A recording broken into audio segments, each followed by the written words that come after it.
dy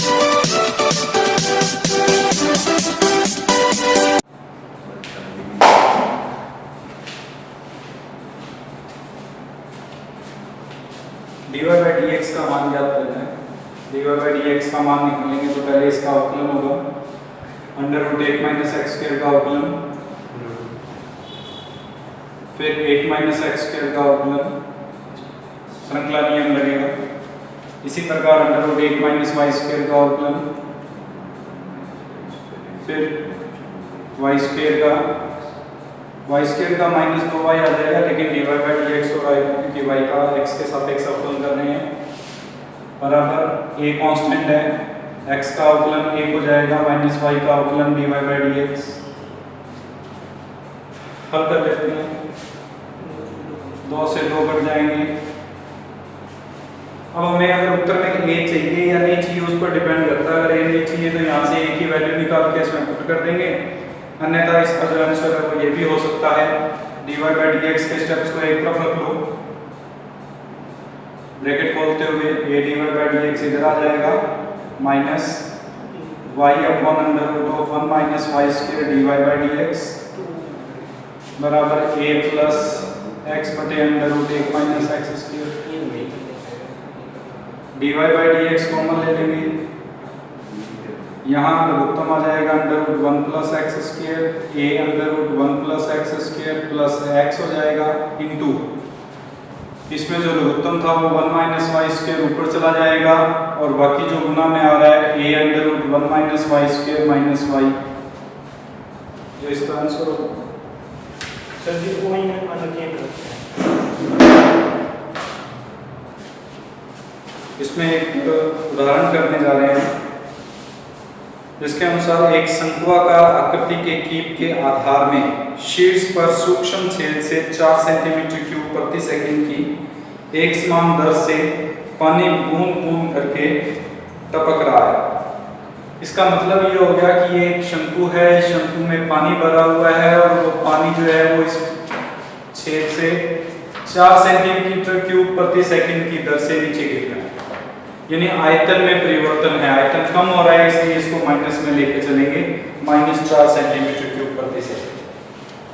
उसके बाद में हमें दिया हुआ है कि पानी के शंकु की तिर्यक ऊंचाई घटने की दर ज्ञात कीजिए, यानी dl बाई dt का मान ज्ञात करना है। जबकि पानी की तिर्यक ऊंचाई 4 सेंटीमीटर, उस वक्त याद करना है dl बाई dt का मान जब l का मान 4 सेंटीमीटर तथा कीप का ऊर्ध्वाधर अर्धशीर्ष कोण 60 डिग्री यानी अल्फा का मान 60 डिग्री है। हमें पता है शंकु का आयतन 1/3 पाई आर स्क्वायर h होता है। ये r होगा, ये h होगा, अर्धशीर्ष कोण अल्फा होगा और ये l दिया हुआ है। अल्फा का मान निश्चित है यानी परिवर्तित होगा, इसलिए इसको 60 डिग्री लेके चलेंगे। इस समकोण त्रिभुज में हम r और h का मान l के पदों में ज्ञात कर लेते हैं। हमें पता है ये 90 डिग्री का कोण है, इसके सामने वाली ये जो भुजा होगी वो लंब होगी, ये है आधार होगी और इसके सामने ये जो हमारे पास पार्ट है वो क्या होगा, कर्ण होगा। उस स्थिति में हम r का मान निकाल रहे हैं तो सबसे पहले r बटे l निकालेंगे। r बटे l यानी लंब बटे कर्ण। लंब बटे कर्ण क्या होता है, साइन।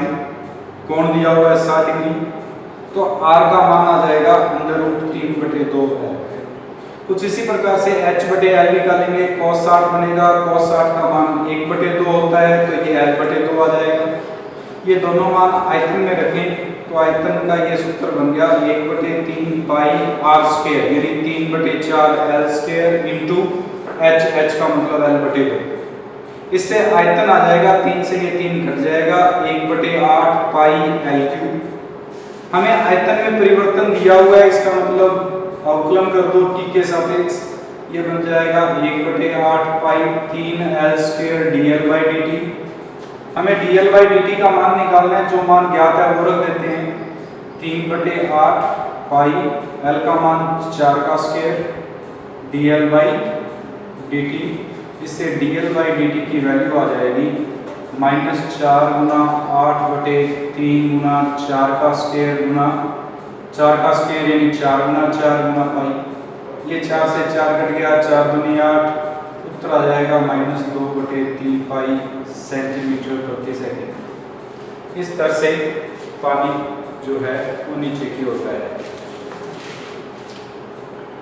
माइनस में वही है, एल में कमी हो रही है इसलिए माइनस में आ रहा है।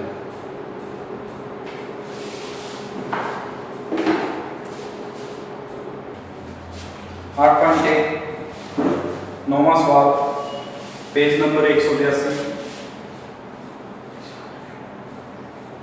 दिया हुआ है हमें कि एक नली से 12 सेंटीमीटर क्यूब प्रति सेकंड की दर से बालू उड़ेली जा रही है। उड़ेली गई बालू से एक शंकु का निर्माण इस प्रकार होता है कि शंकु की ऊंचाई सदैव आधार की त्रिज्या का 1/6वां भाग होती है। बालू के शंकु की ऊंचाई में किस गति से वृद्धि हो रही है जबकि ऊंचाई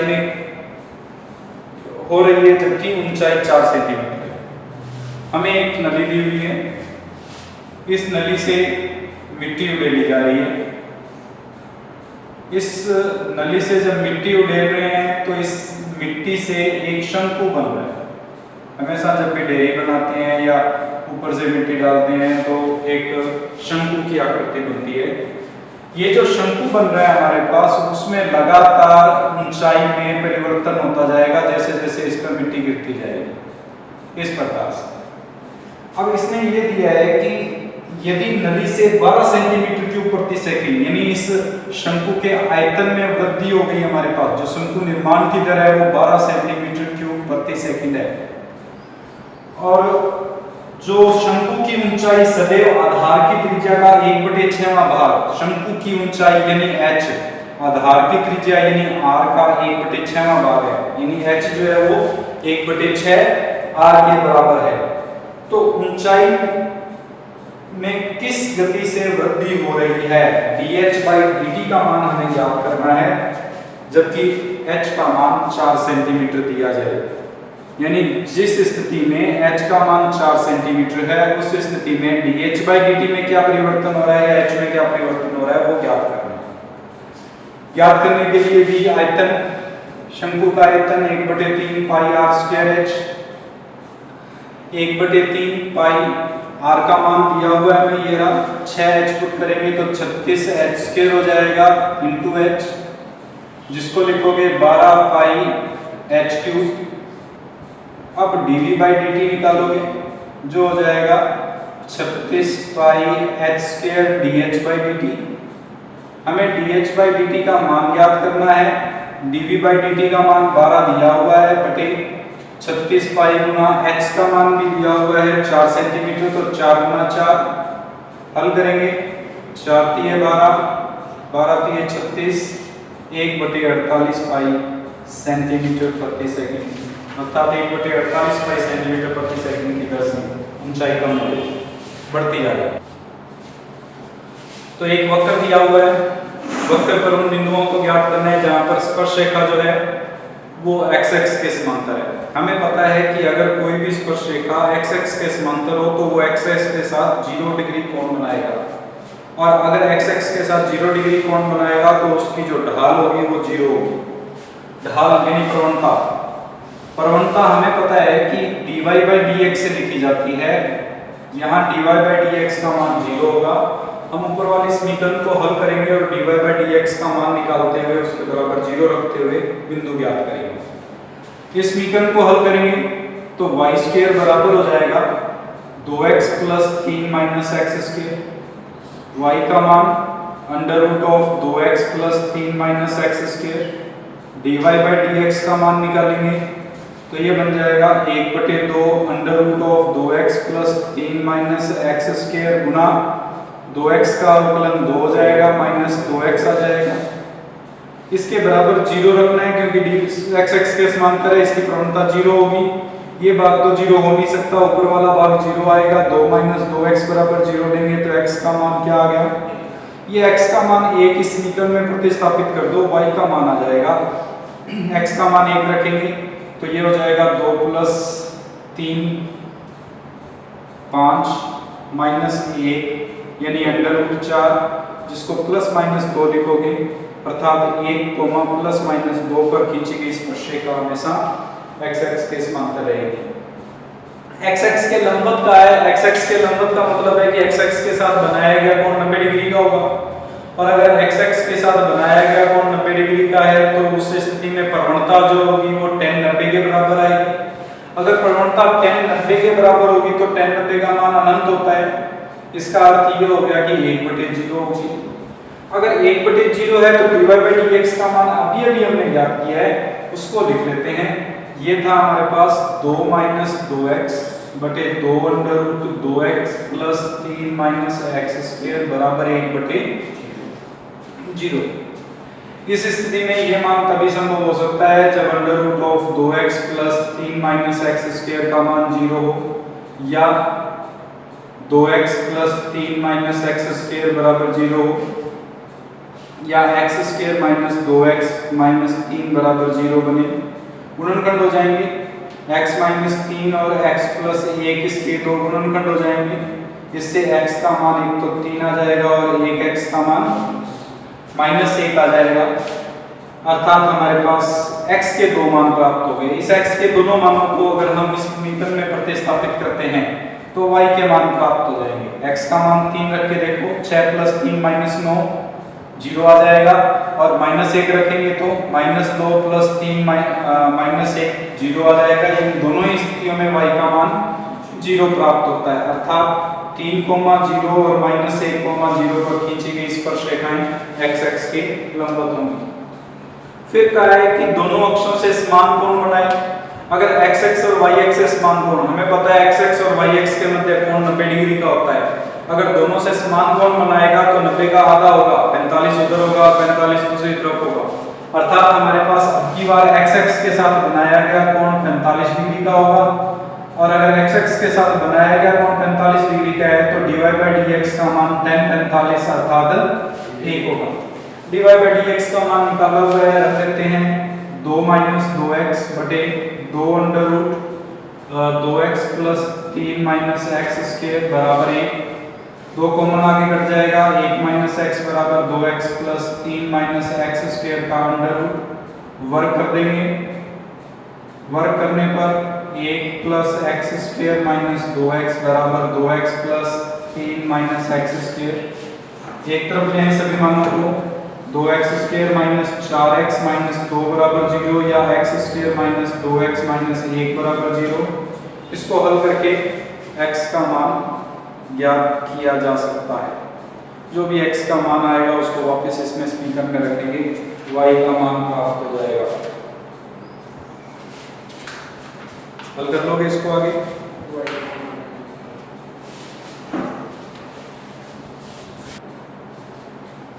सन्निकटन मान, अगर कोई भी हमें फलन दे रखा हो जिसका सन्निकटन मान ज्ञात करना है, सन्निकटन का मतलब नियर अबाउट लगभग मान हम ज्ञात कर रहे हैं, वो एग्जैक्ट कैलकुलेशन को नहीं व्यक्त करता, वास्तविक मान को व्यक्त नहीं करता, लेकिन जो वास्तविक मान है उसके लगभग बराबर मान को व्यक्त करता है। तो उस पार्ट को हल करने के लिए जो भी सवाल दिया गया होता है उसको y + del y के रूप में लिखते हैं, और जो फलन दिया होता है उसको x + del x के रूप में परिभाषित करते हैं। ये फलन जो x + del x है वो कुछ इस प्रकार से परिभाषित करते हैं कि y बराबर fx का मान आसानी से ज्ञात हो सके। अब आसानी से ज्ञात होने का मतलब है कि कैलकुलेशन इजी हो, जिसकी हमें उसके अंदर पता चले कि इसका मान रखने पर इस प्रकार से हल प्राप्त होगा। अब यहाँ पे एक और हमारे पास निश्चितता है कि x जो है वो बहुत बड़ा होना चाहिए डेल्टा x से, ये नहीं है कि नियर अबाउट हो डेल्टा x। हमारे पास डेल्टा x जो परिभाषित करेंगे वो बहुत बड़े मान को व्यक्त करना चाहिए। जैसे कि हमें अगर मान लो y + del y बराबर √5 का मान निकालना है। अगर √5 का मान निकालना है तो इस √5 का मान निकालने के लिए इसको दो पार्ट में तोड़ेंगे। एक तो ऐसा भाग जिसका अंडर हमें पता हो आसानी से, और दूसरा ऐसा भाग जिसमें हमारे पास जो बच गया, और वो भाग इस तरह का होना चाहिए जो नियर अबाउट होना चाहिए हमारे पास, यानी बहुत ज़्यादा छोटा होना चाहिए। अब इसको 4 + 1 लिखा जा सकता है। अगर 4 + 1 लिखेंगे तो ये भी आंसर आपको दे देगा, लेकिन और एग्जैक्ट वैल्यू अगर निकालनी है तो 4 के साथ में दशमलव में अगर कोई मान ऐसा आपको पता हो जो दशमलव में आ सके वो भी निकाल सकते हो। जैसे आपको पता है 21 का वर्ग क्या होता है 441। इसका मतलब 4.41 लिखा जा सकता है, 2.1 हो जाएगा। तो उस स्थिति में इसको या ये ऑप्शन में लिखा जा सकता है 4.41 प्लस 0.59 और ज्यादा छोटा हो गया। और निर्भर करता है आप कितना एग्जैक्ट निकालना चाहते हैं। जितनी छोटे अंतर यानी ज्यादा अंतर लेके चलोगे इसमें उतना ही परफेक्ट मान आएगा, उतना ही नजदीक में मान आएगा। कैलकुलेशन इससे भी हो जाएगी, कैलकुलेशन इससे भी हो जाएगी, दोनों में ज्यादा अंतर नहीं होगा। लेकिन अगर इस तरह का कोई मान आपको पता चल रहा है तो पहली कोशिश यही करनी है कि इस रूप में परिभाषित करो। अब एक तो भाग जिसका वर्गमूल हमें पता है उसको x और दूसरे भाग को हम डेल x लेके चलेंगे y प्लस डेल y के रूप में। अब हमें पता है कि y प्लस डेल y बराबर अगर ये मान के चलते हैं तो ये तब माना है हमने जब y में परिवर्तन हो रहा है तो x में परिवर्तन हो रहा है, या उल्टा कर लें x में परिवर्तन हो रहा है तो y में परिवर्तन हो रहा है। अगर x में परिवर्तन ना हो तो y में भी परिवर्तन नहीं होगा। उस स्थिति में y जो है वो इटसेल्फ किसको व्यक्त करेगा अंडर रूट x को। x माना था हमने 4.41, y जो आएगा वो अंडर रूट ऑफ 4.41 बन जाएगा जिसका मान 2.1 हो जाएगा और डेल्टा x का मान आ गया 0.59। हमें डेल्टा y निकालना है। हमने अवकलन का नियम पढ़ा था कि dy by dx जो होता है वो x के सापेक्ष y में परिवर्तन होता है। अगर x के सापेक्ष y में परिवर्तन है तो इसको लिखा जा सकता है डेल y में परिवर्तन बटे डेल्टा x यानी x में परिवर्तन। अगर हम यहाँ से डेल्टा y का मान निकालें तो वो dy by dx into delta x को व्यक्त करेगा।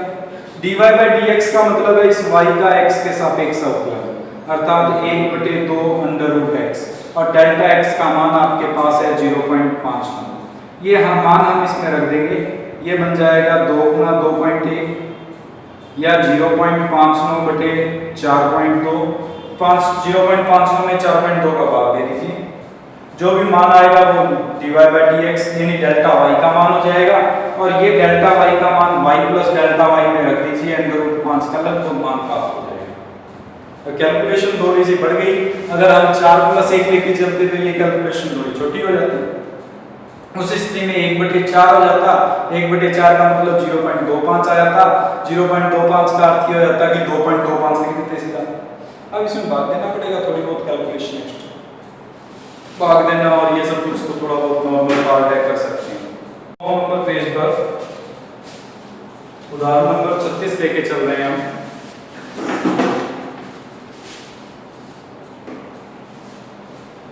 पेज नंबर 209 उदाहरण नंबर 36। ये दिया हुआ है, सिद्ध कीजिए कि एक वृत्त के अंदर सभी आयतों के वर्ग का क्षेत्रफल अधिकतम होता है। एक वृत्त के अंदर यानी एक वृत्त दे रखा है हमें,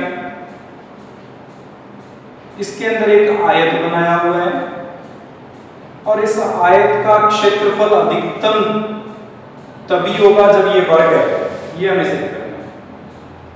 हम मान लेते हैं कि इसकी लंबाई जो है वो 2x है और चौड़ाई जो है वो 2y है।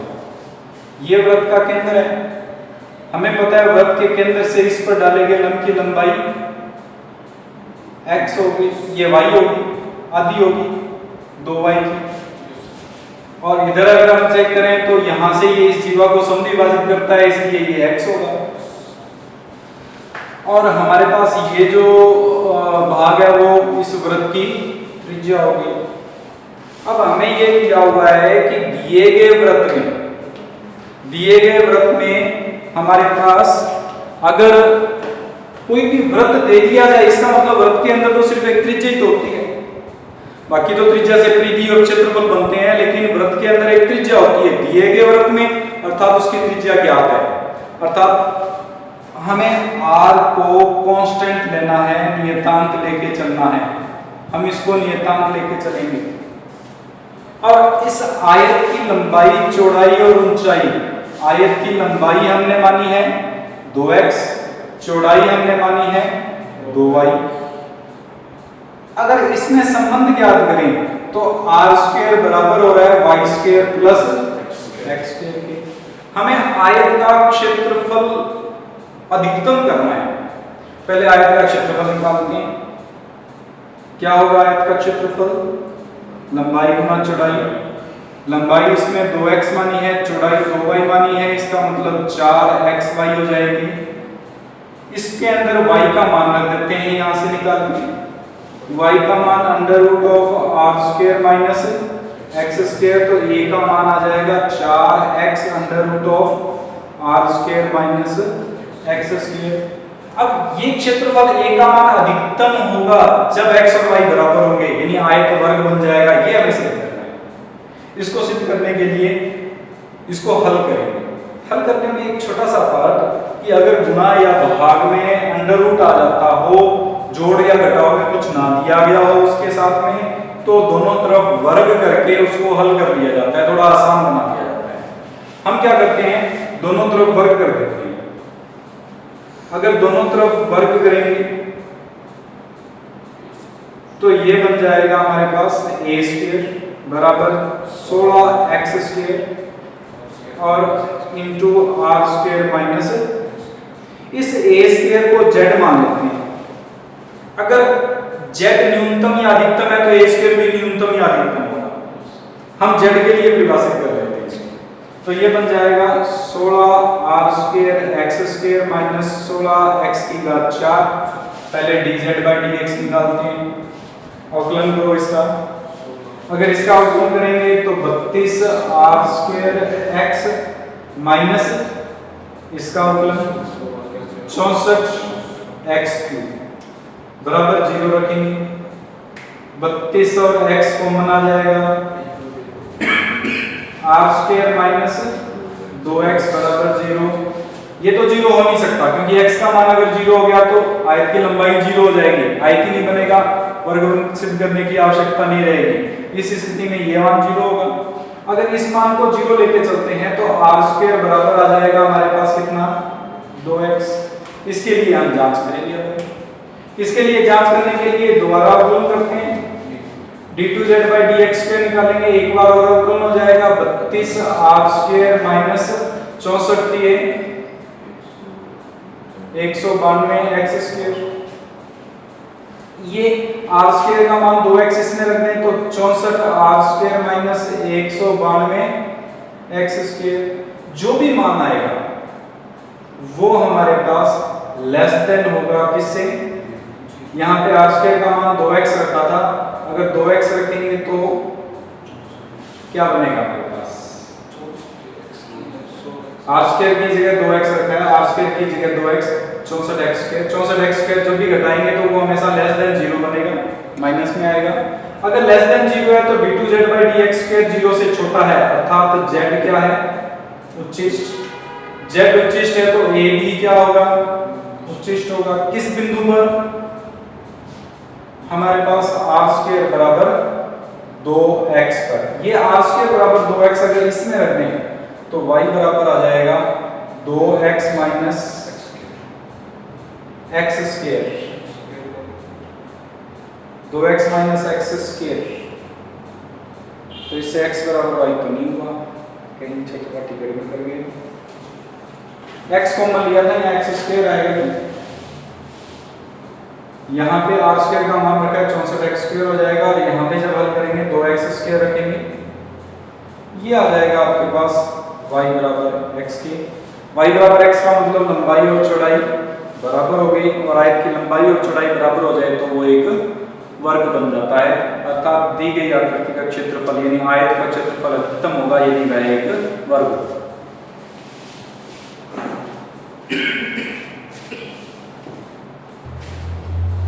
पेज नंबर 209 पर ही उदाहरण नंबर 37 लेके चल रहे हैं।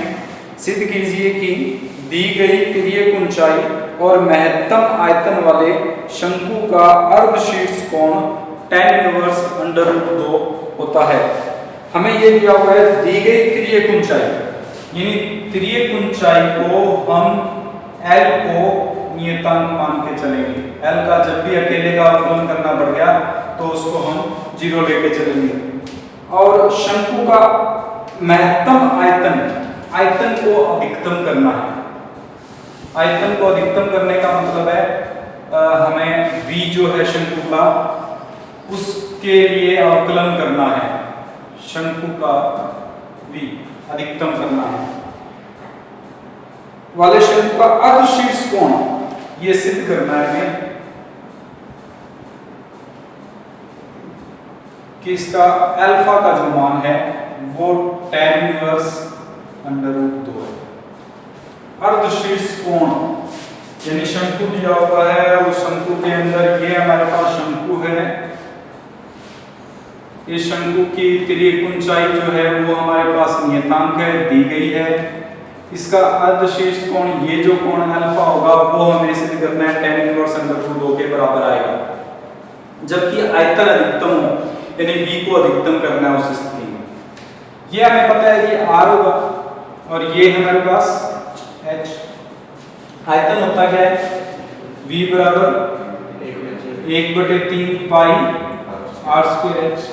r h और l में संबंध होता है r² प्लस h² बराबर, यहां से हम r² का मान निकाल लेते हैं l² माइनस, ये मान अगर इसमें रख दें तो आयतन हो जाएगा 1/3 पाई r² की जगह पर मान रखेंगे l² माइनस h² गुना में, इससे हम 1/3 पाई l² h माइनस h³ लिखा जा सकता है।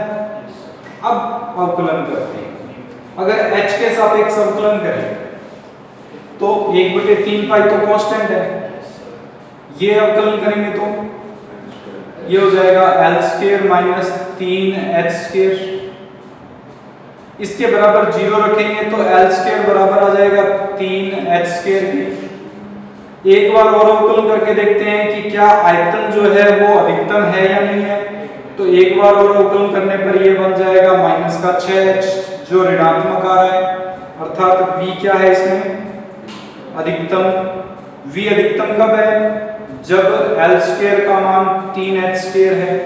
हमें अल्फा का मान निकालना था, वो भी tan के पदों में है, तो हम सबसे पहले tan का सूत्र लिख लेते हैं। tan अल्फा बराबर क्या होगा? क्योंकि इसमें अल्फा कोण ये है तो ये आधार होगा और ये लंब होगा, और अगर आधार ये है और लंब ये है तो ये मान आ जाएगा h बटे, इसमें तो h आ जाएगा लेकिन r का मान हम निकालेंगे। ये l² का मान इसमें रख दीजिए, r² का मान आ जाएगा। r² का मान क्या आएगा? l² का मान 3h² अगर इसमें रखते हैं तो r² का मान क्या आ जाएगा? 3h² माइनस h² होगा। हल करेंगे तो h बटे 2h आ जाएगा, √2 में h आएगा, h से h कैंसिल, अल्फा का मान निकालना था tan इनवर्स 1/√2।